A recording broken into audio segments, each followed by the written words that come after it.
Un abrazo grande a Miguel Castro, que tiene mucho tiempo libre y nos manda memes a través de... Edita rápido, Edita rápido, sí, está aprendiendo rápido. Y es lo que tiene la jubilación. Sí.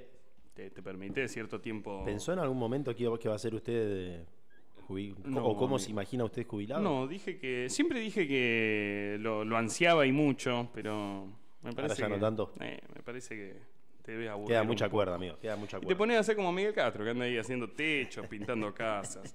El cartel de aire nos invita a, no digo ponernos serios, porque en realidad la intención es poder ahondar un poquito en algo que debería ser serio, o es serio, Sí. pero quizás queremos abordar desde otro lado. Rocío Figueroa, lo hemos mencionado en varias oportunidades, es hija de un reconocido cardiólogo de la ciudad de Río Grande y por ende conoce algunas cuestiones que quizás se nos escapan, y nos dijo el pasado día lunes que es la Semana de la Cardiología. Sí. Esto a raíz de que en el día de mañana se celebra, se conmemora, se recuerda, quizás podamos hablar un poquito también de la historia de esta jornada, el Día del Cardiólogo. Día del Cardiólogo, el 9 de abril, 9 de y abril. está en este momento aquí en los estudios de FM Origen, y le agradecemos por haber acercado y sobre todo aceptar el convite, el doctor Giovanni Palomeque, que está aquí en los estudios de Origen. ¿Cómo le va, doctor? Bienvenido, buen Hola, día. buen día, ¿cómo están? ¿Cómo anda? ¿Bien? Sí, organizando un poquito las ideas. Sí. 9 de abril fue el Día del Cardiólogo. El día de mañana sería el día... Sí, Ahí está, Yo me equivoqué, confundí yo. pero yo me equivoqué en el bloque anterior. Dije que mañana era el día del cardiólogo, 9 de abril. No, mañana es 9 de mayo. Claro, por eso, sí.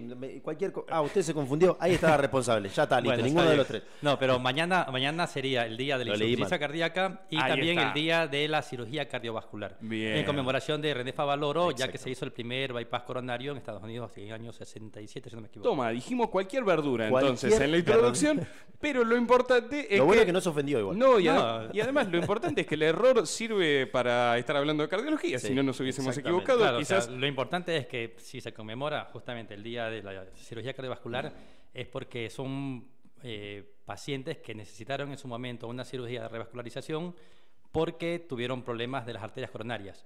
Al menos en la parte de cardiología, más allá del tratamiento que tenemos que hacer a todos los pacientes, lo ideal es tratar de que no lleguemos a esa situación. Claro. Entonces, si tenemos un adecuado control de todos los factores de riesgo durante todo el transcurso de la vida, desde la infancia hasta la edad adulta, podríamos evitar llegar a tener obstrucción de las arterias coronarias y necesidad de algún tipo de reparación como esta. Bien, la primera pregunta para que no quede sobrevolando y un poco para sacar el elefante de la habitación. ¿De dónde es Doc? Soy ecuatoriano. Ecuatoriano. Sí. ¿Desde hace cuánto tiempo acá en Tierra Ri- del Fuego? En Río Grande creo que como 12 o 13 años 12, aproximadamente. 13 años. Ah, bastante. Bien, pero toda la carrera en... ¿Dónde? O sea, no, ¿También acá? yo hice medicina en Ecuador, Ajá. hice clínica médica en Ecuador y acá hice la especialidad de cardiología y de ecocardiografía y de ahí me Bien. vine a vivir acá a Río Grande. Me parece un tema interesante hoy justamente y sin cualquier ánimo de politizar esta cuestión, pero me parece importante porque mucho se habla de la universidad pública y de la llegada de personas que no residen activamente en Argentina, pero después se quedan. ¿Qué onda su paso por la universidad? Me lo plantearon algunos amigos y sin embargo tal vez soy la persona a la cual no hay que reclamarle. Porque si bien es cierto, no estoy de acuerdo con que muchos compatriotas aprovechan parte del sistema de la política actual en la cual vienen y hacen estudios gratuitos en la universidad y después se regresan a sus respectivos países, independiente de cuál sea su origen. El médico que viene acá porque considera que aquí hay una oportunidad y sin embargo se queda viviendo acá, está volcando Devolviendo, todo, claro. Sí. Y hasta siendo un poquito más específico en la situación, a mí Ecuador me dio la formación académica básica. Claro. Entonces, sin embargo, yo no le retribuí a Ecuador todo lo que me formó en la universidad pública. Si bien Claro. es cierto, ya que estudié en una universidad privada, pero el hecho de que toda mi formación y todo el beneficio que puede recibir los pacientes que yo atiendo, o sea, los recibe el país. El argentino, en Exactamente. este caso. Entonces, Claro. sí, y aparte yo contribuyo con impuestos, o sea, yo Sí, pago sí, todo, claro. todo. Entonces quiere decir Sí, que yo sí, soy sí. un aportante más para nuestra sociedad. ¿Y por qué Argentina, pensándolo en términos médicos, digo, es una universidad de la que se hable en los otros países? Claro, o sea, por lo menos en habla hispana, en Latinoamérica, cuando yo estudiaba en la universidad, uno siempre como estudiante de medicina piensa en hacer un posgrado, siempre piensa en profesionalizarse un poquito más.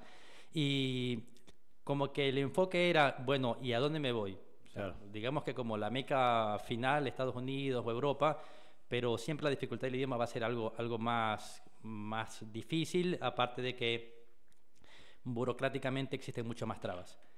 Sin embargo, Argentina era como la primera opción cuando hablamos de habla hispana. Bien. Claro. Entonces, sí, o sea, si bien es cierto, la Universidad de Buenos Aires es reconocida internacionalmente, históricamente, es como que uno planifica venir acá y especializarse. El objetivo, obviamente, era de formarme y volver, pero uno va conociendo a Argentina, se va enamorando de Argentina, y me quedé. Se quedó. Y mi pregunta es, ¿Tierra del Fuego cómo se da ese Bueno, desembarco? digamos que por gravedad. Fui bajando. No, por conocidos vine a trabajar acá a una institución de San Antonio Fueguino. Vine cuando todavía estaba haciendo la carrera en unas vacaciones. Me invitaron a cubrir unas guardias y conocí el lugar y me gustó. Posteriormente esta institución creció, necesitaban especialistas, me llamaron y me pareció una buena idea. Y yo preguntaba, volviendo un poco al inicio de la charla, de la pregunta que empezó como no lo esperaba, sinceramente, la nota, y un poco se trata de eso. Son estas entrevistas, descontracturadas, y uno rápidamente entiende que el invitado acepta ese juego, uno lo va notando. Sí, porque vos le preguntabas esto de que está todo hoy medio un poco puesto el foco en aquellas personas que estudian y no son argentinas en nuestras universidades, pero yo me pongo a pensar, si acá el querido doctor desea irse, lo van a agarrar de los pelos para que se quede. Porque hoy tenemos ese problema también. Hay una gran falta de profesionales, no solo acá en nuestra provincia, sino, según las propias declaraciones que escuchaba también de la ministra de Salud, Judith Di Giglio, es algo que ya es una cuestión mundial. El hecho de que cada vez hay menos personas que se inscriben en las universidades para dedicarse a la salud. Bueno, eso es un tema bastante álgido, bastante denso, bastante complejo. Pero en tema personal, me gusta Río Grande. ¿Le gusta Río Grande? Sí, o sea, me gusta. Sí. Aparte, cuando uno se va a donde se vaya, vuelve a empezar. Claro. Y no sé si estoy de pronto en edad, por lo menos en la parte electiva, de volver a empezar en otro sitio. Porque significa volver a arrancar de cero, donde nadie te conoce, donde el título tiene primero que creerte que eres médico, creerte que eres especialista, y comenzar a volver a hacerse un nombre. Claro. Entonces, si bien es cierto, yo trabajo, tengo mis pacientes que me buscan, uno empieza a ser reconocido, modestamente por lo menos, para saber que voy a darle un beneficio a esos pacientes, y el paciente que se siente bien atendido me recomienda a alguien más, y así se va haciendo una cadena. Y eso toma mucho tiempo. Bien. Entonces, si nos ponemos a pensar en una intención de migración, sería volver a arrancar de nuevo. Desde el otro lado, cuando hablamos de esta falta de profesionales en el mundo, planteémoslo así. Mucha gente de acá viaja a Europa, principalmente a España. Muchos médicos españoles migran a Alemania o a otros países más del norte. ¿Por qué razón? Porque no se sienten representados, no se sienten que todo el sacrificio de todo lo que significó la carrera se ve repercutido en los beneficios, en los ingresos económicos. Claro. Entonces, claro, si yo me siento con una disminución o sea, toda la carrera, el tiempo que me demoró, los sacrificios que me tomaron, las cosas que de pronto no pude haber aprovechado, porque por experiencia personal, yo contaba con amigos, cuando uno iba en el colectivo a la casa de otro amigo a estudiar en la noche, la gente iba en colectivo a bailar. Claro. Y cuando uno iba a hacer guardia en Buenos Aires, cuando iba a provincia, a Morón, a Moreno, a la zona sur, en el colectivo que yo tomaba a las 6 de la mañana, iba la gente que salía de los boliches. Entonces, si te pones a pensar, no es porque uno tenga envidia, sino porque uno... relegó un montón de cosas. Exactamente, o sea, pero porque uno tiene convicción de que es la única forma como uno puede formarse y mejorar la calidad de lo que uno va a hacer. Entonces, si ese sacrificio que uno vino realizando durante mucho tiempo, en algún momento necesita ser recompensado o estabilizado a lo que debería cobrarse, y uno comienza a sentir que siempre siente desmedro por esto, obviamente que uno no se siente cómodo. Claro. Hablemos del mejor ejemplo durante la pandemia. Sí. que los médicos... Era 24/7 en serio. Exactamente, o sea, se vivió una situación muy crítica. Pasaron a ser las únicas personas, digamos, no sé si existentes, pero viste como que el profesional médico, pasamos prácticamente todos a depender de ustedes, digamos. Claro, o sea, es la responsabilidad, es el miedo y también Claro. el desconocimiento, porque Sí, sí. no se tenía la información. Yo estudio cardiología, yo tengo conocimiento de muchas cosas, yo sé para qué sirve la aspirineta, yo sé para qué sirve el enalapril, yo sé para qué sirve un montón de medicamentos. Sin embargo, era una enfermedad nueva que no conocíamos, qué ocurría, qué consecuencias tenía, cómo podría derivar, cómo podría frenarse. Claro. Y entonces mi desconocimiento al de la población general era casi el mismo. O sea, un poquito más de cosas que yo leía. Claro. Uno estaba como la era de las comunicaciones virtuales se hicieron mucho más presentes. Recibíamos durante toda la semana, 3, 4 veces por semana, charlas con conferencistas de todos los países del mundo. O sea, estábamos hablando con gente muy importante a nivel nacional, a nivel... por lo menos en la parte de habla hispana, con gente de México, con gente de España, con gente muy importante, y seguían siendo tan ignorantes como nosotros. Claro. O Se sea, sentían un poco expuestos, ¿no? Claro, exactamente. O sea, la información que teníamos era la que habían obtenido de 50 pacientes la semana pasada. Sí. Entonces, lo que teníamos que afrontar era una situación muy, muy difícil de manejar y niveles de estrés sumamente grandes, porque Sí. no era solo no saber qué hacer con los pacientes, sino saber qué tan en riesgo estaba nuestra vida. Y más allá del reconocimiento que decían que a las 9 de la noche salían a aplaudir a los médicos, no está mal, o sea, no lo veo más allá del ego personal que puede llegar a significar eso. Pero desde el punto de vista económico... Nunca se tradujo. Nunca se tradujo. Claro. Y, sí, allí sí, independiente de la parte de ser algún sesgo político, pudo hasta manipularse y utilizarse la situación de los médicos para promover o para antagonizar algún tipo de grupo político. Se hicieron ayudas económicas a un montón de gente, pero los médicos con los aplausos bastaba. Entonces, ese tipo de cosas pueden generar algún tipo de resentimiento o tal vez hacerte decidir tomar una conducta que puede ser salir del país, buscar otros horizontes, donde por lo menos uno puede ser tratado de alguna manera mejor. Claro. A todo esto sumamos que quizás en Tierra del Fuego, me imagino con contacto con sus colegas que se quedaron en Buenos Aires o que siguen viviendo en la Argentina, hoy Tierra del Fuego sigue teniendo una situación, no me animo a decir idílica, durante mucho tiempo se habló de la isla de la fantasía, pero en términos salariales, para un médico, como sucede también para otros profesionales, la situación es sustancialmente mejor en Tierra del Fuego. ¿O ya no tanto? Ya no tanto. Ya no O sea, tanto. Antes era mucho más marcado, mucho Ok. más distinto. De pronto, lo que sí, el no tener acá lo de impuesto a las ganancias, sí puede generar algún tipo de diferencia con colegas de otra Bien. parte del país. Tal vez lo que tiene, no por ser la isla, no por las políticas de la isla, que al ser un pueblo pequeño, o sea, al ser una ciudad pequeña, es como que todos nos conocemos. Entonces, de pronto, no la competencia o el rubro es como que, o sea, vemos en el Río Grande 15, 17 cardiólogos, no sé cuánto. Entonces es como que para la población tenemos un volumen de pacientes que puede ser aceptable y no de pronto en grandes ciudades donde uno tiene que formar sí o sí parte de algún equipo, de algún centro médico para poder trabajar. De pronto eso puede ser una diferencia. Bien. Mire, nos terminamos yendo Tremendo. por este lado. Sí, no tiene nada que ver con el día. Pero está bueno, tiene que ver con estas conversaciones, porque ahora comienza el segmento de las preguntontas, las preguntas más boludas, que en muchos casos a veces son las más interesantes. Hoy planteábamos si uno puede morir de amor, así que como para no trasladarle eso que tiene más que ver con la filosofía, pregúntale, ¿tiene algo que ver el amor con el corazón? ¿Hay alguna prueba científica que indique que el corazón tiene algo que ver con el ¿Usted amor? quiere decirlo poner meloso? No, pero doctor. viste, uno dice me Sí. rompió el corazón, algunos sostiene que existe una suerte de dolor en el pecho. ¿Tiene algo que ver el amor con el corazón? Si le buscamos bien en lo profundo, podríamos decir que algo sí. Cuando estamos en la etapa linda, hay liberación de endorfinas y eso puede ayudar a oxigenar mejor el corazón. Podría ser. Y en la parte de tristeza, bueno, elevamos hormonas del estrés y eso puede desencadenar un montón de situaciones. No está estudiado del todo, pero el estrés también estimula incremento de presión arterial y otros factores más. Bien. Hay en todo esto, porque vamos mencionando palabras con las que uno está muy relacionado en el día a día, el estrés quizás, la principal, es notoria quizás una diferencia en cómo repercute la manera en la que vivimos sobre nuestro corazón, si se tiene en cuenta, no sé, 20, 30 años cuando usted estudiaba. ¿Hay pruebas de que ese estrés, como muchas veces se dice, es más marcado hoy? ¿O tiene que ver también con que hemos logrado identificar con una palabra lo que nos pasaba? No, lo que pasa es que, o sea, digamos que hay factores de riesgo mucho más importantes, mucho más relevantes que solo echarle la culpa al estrés.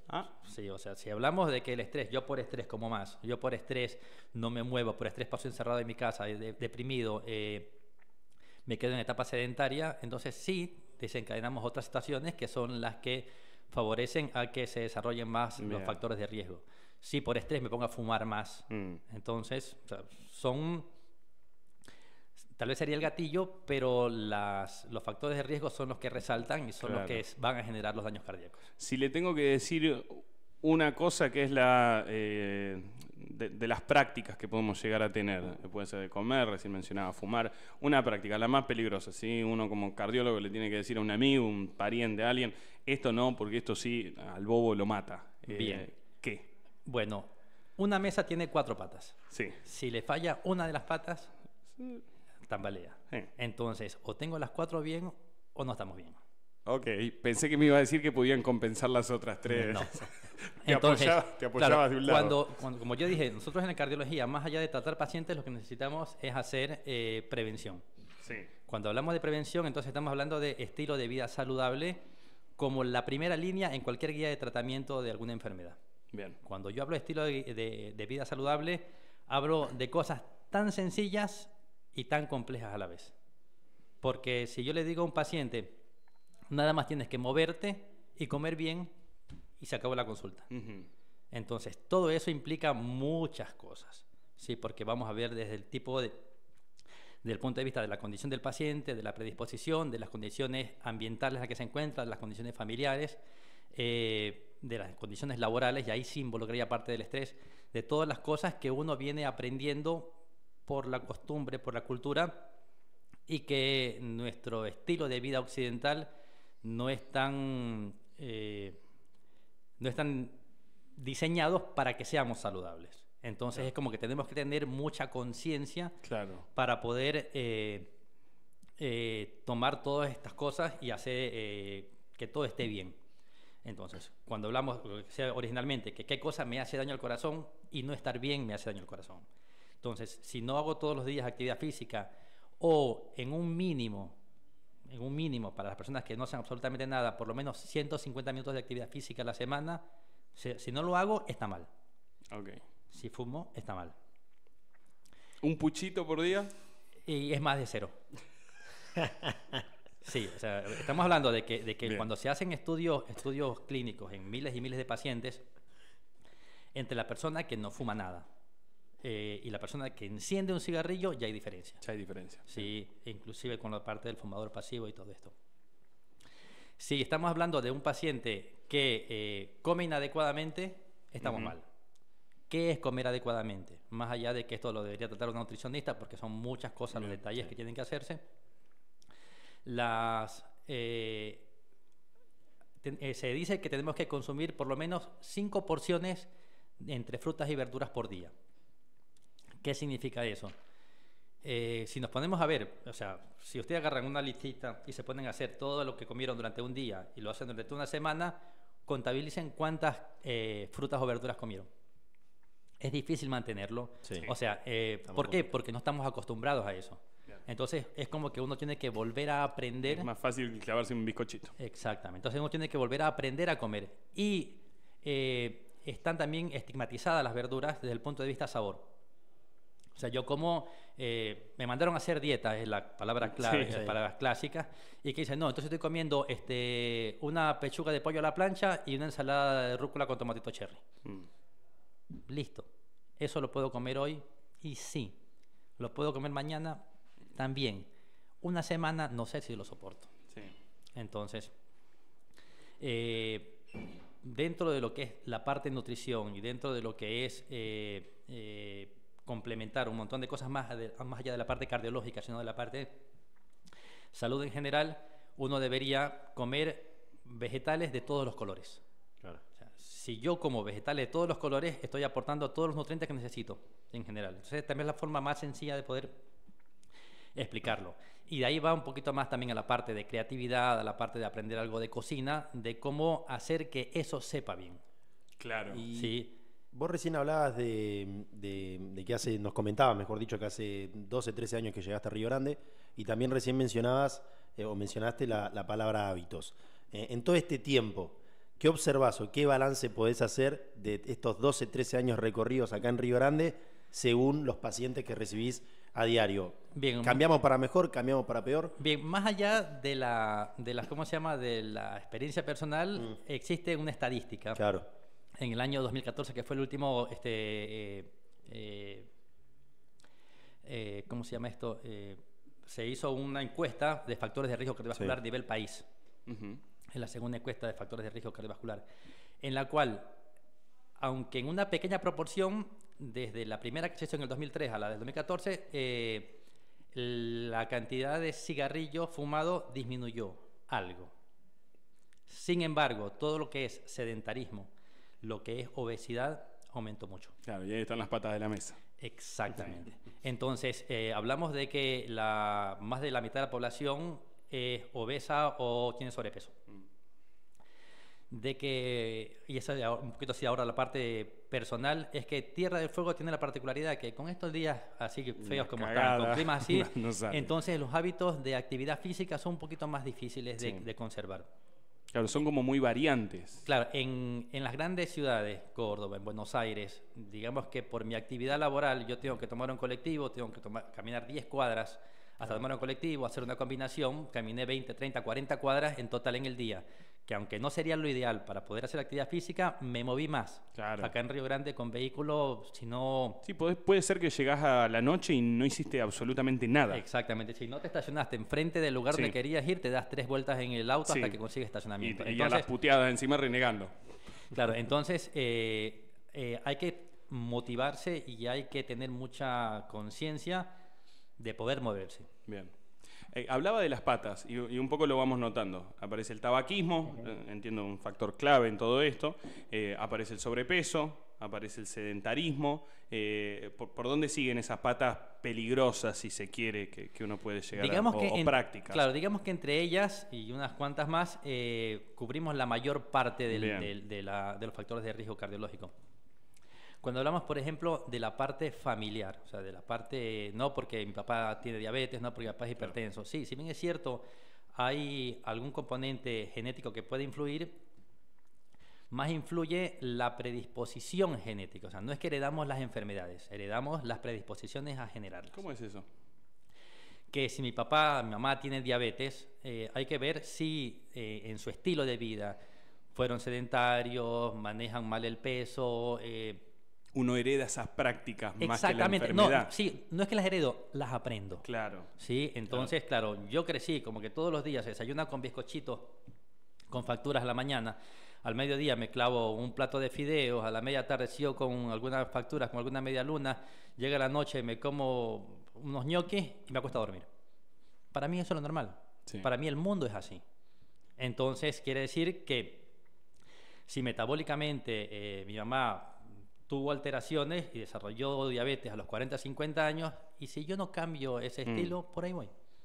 Claro, no heredaste la diabetes. Lo que heredaste es la manera en la cual llegás a la enfermedad. Y acá nos encontramos en la jornada de ayer, y ya teniendo en cuenta que iba a estar acá presente el doctor, a quien le volvemos a agradecer por su tiempo, el señor Ramiro Santoro nos enviaba un video, porque un poco tiene que ver con algo que solemos escuchar, esto de, yo como salamín todos los días, no me pasa nada, que además entiendo hay una cuestión médica detrás, muy difícil de explicar, gente que vive como el culo y sin embargo vive un montón de años, y gente que se cuida ahí mucho y tiene dificultades. Podemos escuchar al simpático vecino que era entrevistado en la ciudad de Buenos Aires, Mar del Plata, un marplatense, ya una cara de hombre que no está dispuesto a aceptar ningún tipo de recomendación. A ver qué dice. Corazón en la mano, ¿cuánto se cuida con las comidas? No, corazón en la mano, nada. Acá peor. ¿Cómo nada? Nada, me como lo que tengo que comer. Nada, ¿qué te vas a cuidar? ¿Para qué? Mira, yo tengo amigos flacos que se murieron, se cuidaban. Y te voy a decir más, tengo un amigo cartero que se crió conmigo, cartero era. Murió hace 3 años del corazón. Viste que el médico te dice caminar 50 cuadras, que no te morís. Te morís igual. Es lo mismo. ¿Qué dice el Coco Basile? No sé. Se toma whisky a la noche, lo mismo, te vas a morir igual. Te cuidé, no te cuidé. Se mueren los guardavidas. Bueno, pero ¿qué come usted en el día? De Diga. todo. Le entro a todo. ¿Y qué es todo? Todo, que un sándwich de salami, queso, me hago una picada, me tomo una cerveza, me tomo un vino. ¿Y eso todos los días? Y día por medio seguro. Ah, bueno, le da el presupuesto también. Y todos los días no, porque mi señora no me deja. Está bien, está bien. Pero sí. No, yo como, no me cuido. No vale la pena. Muchas gracias, señor. No tenés por qué, querido. Con el corazón. Todo un personaje, Sí. el hombre, Sí. al que vamos a calificar, o vamos a llamar Roberto. Que en este caso, Roberto Marplatense. ¿tiene de esto en el consultorio? Mucho. Le ¿Qué le decimos a Roberto? un ejemplo. Sí. Usted puede cruzar la calle sin ver si va pasando un auto o no. Poder puedo. Bueno, Sí. ¿lo harías todos los días? No. Ahí más o menos está la respuesta. Bien. Sí, puedes caminar y no te va a pasar nada. Sí. Pueden caminar 50 personas y a uno no le pasa nada. Está jugando con el cuco. Exactamente, hay probabilidades. Nosotros no estamos haciendo matemáticas, nosotros hacemos medicina. Ok. Entonces, cuando hacemos las recomendaciones es porque se estudiaron millones de personas y se dieron cuenta que el perfil de personas con tal tipo de características tenían más enfermedad cardiovascular. O sea, nosotros no estamos diciendo que todas las personas que comen mal, que fuman o que no hacen actividad física, a los 50 años se van a van a morir, infartar. claro. No, digamos que con uno haciendo una estratificación de riesgo cardiovascular en una persona específica, uno lo clasifica. Tienes un 10% de desarrollar infarto o ACV en los próximos 10 años. Eso quiere decir que 1 de cada 10 personas con iguales características que tú, Claro. en los próximos 10 años se va a infartar. ¿Tú quieres jugártela? Innecesario. Claro, o sea, digamos que al no planteártelo así, las personas lo hacen, porque es lo que pasa con la mayor cantidad de gente. Y como muchas de estas enfermedades no dan sintomatología durante mucho tiempo, entonces Bien. yo estoy bien. Sí, no, Claro. hago todo eso es lo que dijo el señor en la entrevista. Que además, dicho sea de paso, no sé si es prejuicioso esto, el doctor me va a corregir, que uno cuando ayer vi el video, tampoco tiene pinta de saludable. No sé si está bien decir pinta de saludable. No sé si desde lo... Sí, desde- tiene facciones de no tan saludable. Y claro, Tomada de impulso. Claro, no. Para responder. No, aparte, más allá de la personalidad del señor, hay una frase que yo aprendí hace mucho tiempo. No es lo mismo llamar al diablo que verlo llegar. Ah, va. Entonces, cuando yo estoy diciendo, no, sí, porque yo como sea, yo no hago nada de actividad física, hago lo que me da la gana, cuando siento el primer dolor en el pecho Te cagaste. y rezo a todos los santos que existen. Entonces, he tenido pacientes que fumaban 2, 3 paquetes de cigarrillos por día y dejaron de fumar al día siguiente del primer infarto. Bien. Entonces, ¿qué necesitaban? Un sacudón para que recapaciten. He tenido pacientes que no las contaron directamente. O sea, dejaron de fumar porque ya no estuvieron. Hay un cierto... O sea, todo depende de qué conducta tomemos. Lo ideal es que no lleguemos a presentar la situación. Pero hay pacientes que cuando han llegado a la consulta y hemos llegado a algún diagnóstico de hipertensión arterial, de diabetes o de alguna enfermedad que puede degenerarse en el futuro, toman conciencia y cambian todo lo que vinieron haciendo hasta el día de hoy, que fue lo que les ocasionó todas estas cosas. Entonces, son personas que de pronto uno los vuelve a evaluar dentro de 5 años y a ese momento están mejor que sus contemporáneos que nunca tuvieron nada. ¿Pero por qué? Claro. Porque tomaron conductas y comenzaron a modificar su estilo de vida porque piensan, bueno, sí, si yo voy a llegar a esto, o si tengo la experiencia de que mi papá se murió a los 55 años y yo tengo hijos y yo no quiero que mis hijos pasen esto, entonces pueden cambiar la actitud. ¿Se cura el corazón? Depende de qué. Claro, el corazón, o sea, es una pregunta muy bien específica. Por ejemplo, si hablamos de hipertensión arterial, es una enfermedad que no se cura, es una enfermedad que se trata. Bien. Pero que una persona vive perfectamente bien si tengo adecuadamente controlada la presión arterial, sea con medicación o sea solo con los cambios de estilo de vida. Ok. ¿Y el doctor cuánto se cuida? Y me cuido. Sí, o sea, hago actividad física casi todos los días. La alimentación, trato de acercarme más a lo que debería ser ideal, no Bien. fumo. Y bueno, hay cosas que son más hacia el ideal que a la posibilidad de hacerlas estrictamente y completamente bien. Claro, pero el solo hecho de tener una hoja de ruta hace que Exacto. uno vaya Sí. logrando corregir esto. Sí. Me la pego el sábado como asado, como una bestia, y bueno, el domingo me cuido un poquito y voy Bueno, compensando. así como decía yo... ¿Vale no, esto de la compensación? Yo juego mucho con el ya está. equilibrio. Yo juego mucho con el equilibrio. Eso ya más por una cuestión mental, de tranquilidad. No me la recomendó ningún profesional. No, pero no, yo no. soy lo de, bueno, me la pego un día y después Sí. estoy 3, 4 días. Claro, podemos también hacerlo así en resumen. No comas toda la semana, nada absolutamente, y solo comes los fines de semana. Sí. Podrías compensar la alimentación.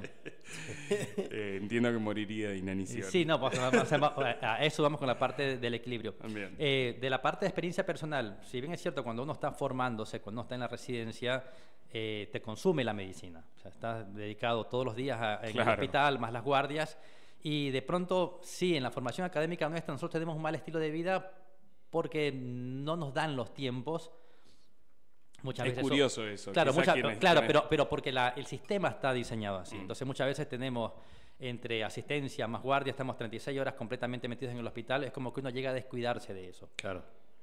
Digamos, cuando ya uno está en la vida profesional, y más que nada acá en Río Grande, donde justamente al ser una ciudad pequeña, no perdemos mucho tiempo en traslados, es como que uno va adquiriendo un poquito más de conciencia, y cuando Bien. uno comienza a estudiar y a dar las recomendaciones, y queda feo que yo le diga al paciente no fumes y tengo el cenicero acá. Claro. Sí. O que entre al consultorio y huela Un olor a pucho. olor a pucho. Mm. De que yo le diga al paciente, no, tienes que hacer actividad física y yo estoy con la barriga Explotado. así que- exactamente. Entonces, es ¿Qué como... pasa? Claro, Se cansa cuando da la recomendación. claro, Sí. entonces cuando uno está haciendo estas recomendaciones, también uno va aplicándolo para su vida. Bien. Entonces uno va Sí, tratando... medio que te vas escuchando mientras hablas. Sí, también. entonces, claro, como le digo, hacer las cosas al 100% bien es un poquito complicado, por lo menos uno trata de pegarse lo más posible. No quiero mandar al frente a ninguno de mis hermanos, sé que ya estamos al borde Sí. del cierre de la entrevista, pero hay uno de los dos, no voy a decir quién, que le tiene mucho cagazo al cardiólogo. Y no porque haya pasado algo puntual, no porque... Está ahí corregimos, ahí corregimos. Está complicado. Ahí está. Está complicado. Pero es fumador, entonces tiene miedo de... Los dos fuman, así que aclaro esto, no es que estoy mandando...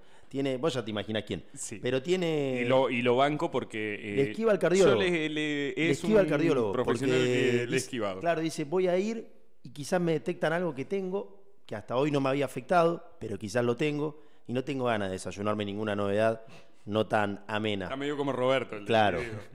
¿Qué se le puede recomendar? Bueno, el mismo ejemplo de cruzar la calle. Sí. Si yo cruzo la calle con los ojos cerrados, el auto no me atropella. Si no me entero, igual van a pasar las cosas. Claro. Entonces, sí, o sea, más bien como queremos nosotros hacer prevención, una persona que sabe lo que le van a decir, entonces ya sabe lo que tiene que hacer. Claro. Entonces, tal vez el colega o tal vez uno personalmente, cuando va a ver un paciente, uno también tiene que tener un poquito de tacto, de ver bien cuáles son las características, cuáles son las condiciones y cuáles son las predisposiciones del paciente, y tratar de buscar el mejor abordaje para que el paciente se vaya consciente de lo que tiene o de lo que puede llegar a tener y cuáles son las mejores estrategias para poder conseguir el beneficio para él. Porque uno como médico, si me vienen a buscar, yo trato de buscar y resolver problemas del paciente y trato de que la calidad de ese paciente, la calidad de vida de ese paciente en el futuro sea mejor. Hasta donde me llegan las recomendaciones. La decisión la toma cada uno. Pero si uno de por sí no quiere asistir a una asistencia médica, y va a pasar lo que se conoce como historia natural de la enfermedad. O sea, si no vas con el médico, las cosas van a pasar igual. Doc, muy agradecido a nosotros por Muy su bueno, tiempo. muy buena Acá hay un columnista que tranquilamente podría estar junto a nosotros. Luego vamos a ver si podemos gestionar algo, porque la verdad me parece que es un tema interesante. Sí. Y reitero, Sí. fíjate que hacías esta pregunta y varios me trasladan lo mismo. Es como que al cardiólogo particularmente aparece un temor que quizás es infundado, porque como decías, estamos a tiempo de corregir. Doc, quien lo haya escuchado, quien se quedó con ganas de saber algo más, al que se le prendió la lamparita y dice, no, la verdad tengo que ir a verme el bobo, ¿dónde lo encuentran? Estamos en Cardiología Río Grande, en Estrada y San Martín. Bien. En el segundo piso trabajamos en un equipo, trabajamos la cardióloga infantil, porque Cuando hablamos de prevención cardiovascular, no estamos hablando de la persona de 40 años, 50 años, estamos hablando de toda la vida. Claro. O sea, cuidar el corazón es un trabajo que nos toma toda la vida y va a terminar cuando acabemos con nuestra vida. Entonces, desde inclusive la mujer embarazada que quiere ver en una ecografía cómo está su bebé, qué sexo es, que cómo está todo completo, a veces hasta olvidamos ese pequeño detalle, cómo está el corazón. Claro. Porque si bien es cierto, la mayoría de niños nacen totalmente normal, pueden existir ya indicios de patologías en el corazón de ese bebé antes de que nazca. Entonces estamos hablando de prevención cardiológica en la mujer embarazada, cuando el niño ya nace, hacer una evaluación. La mayoría, esto como para un tema mucho más largo, Sí, sí. que los niños nacen con soplos, la mayoría son soplos Hace fisiológicos. poquito fui con su colega, además es la única cardióloga Infantil. pediatra que hay, sí. No, está ahí la doctora, aquí en el hospital está la doctora Fracalosi, Pero está la es como doctora que hay Santa María, poquitos. pero sí, son pocas Claro. cardiólogos infantiles.